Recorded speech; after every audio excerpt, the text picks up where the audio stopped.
Support for the Indigenous Voice to Parliament has been falling. It's almost as if the more people find out about it, the less people support it. And the more people find out, the more concerns arise.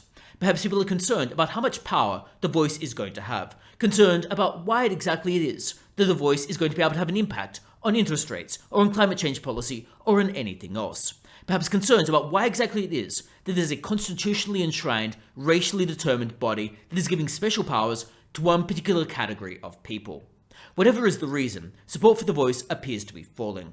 In latest polling, less than 50% of Australians support the Voice. For example, Roy Morgan put support at 46%, Resolve at 49%, Newspoll at 46%, and Freshwater at 48%. Albeit in many of these polls, there are a large number of undecided voters, and these could easily sway either way.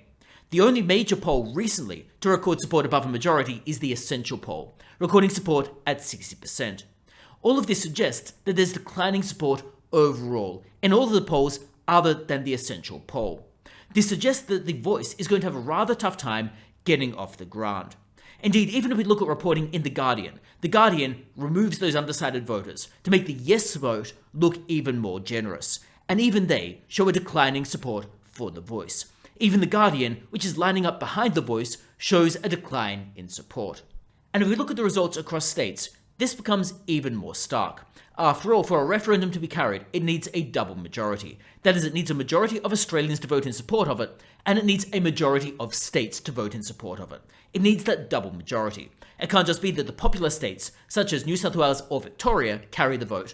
Rather, it has to be a majority of states. And this means that the opinion in Queensland or South Australia or Western Australia, which have fewer people potentially, are necessarily going to be important for the Voice to be successful. And here what we can see is several of these states have relatively thin support for the Voice. For example, in Queensland, only 44% of people support the Voice according to the Resolve poll. Roy Morgan records this at 39% and YouGov at 47%. Although to be clear, Essential records this at 57%. South Australia too has relatively weak support. In Resolve it's 48%, Roy Morgan 47%, and YouGov only 51%. Western Australia too is relatively wafer thin support. 49% in Resolve, 41% in Roy Morgan, and 48% in YouGov. But of course, New South Wales and Victoria do show greater support for the Voice than Queensland, South Australia, and Western Australia. There's relatively thin polling in Tasmania, so it is relatively difficult to determine exactly how that support is going to turn out. But it does show that the Voice has an uphill battle ahead of it for it to be passed, given the relatively thin support in many of the states, and the relatively low support across Australia for the Voice to succeed. Now we should of course note that many of these polls come with a margin of error, and indeed, many of these polls sample only a relatively small number of people, and if they sample the wrong category of people, then you could perhaps end up with misleading results. However, it is worth noting that that bias could work in a couple of ways, and in particular it probably favours the yes vote, and probably harms the recorded no vote. In particular, many Australians are concerned about saying they're going to vote no. They're concerned that they're just going to perhaps get into an acrimonious argument. They're concerned that maybe they might be labelled as an ist of some kind. They're concerned that they might be excoriated for supporting no. Perhaps they just don't want to get into the bother of getting into an argument with a yes supporter.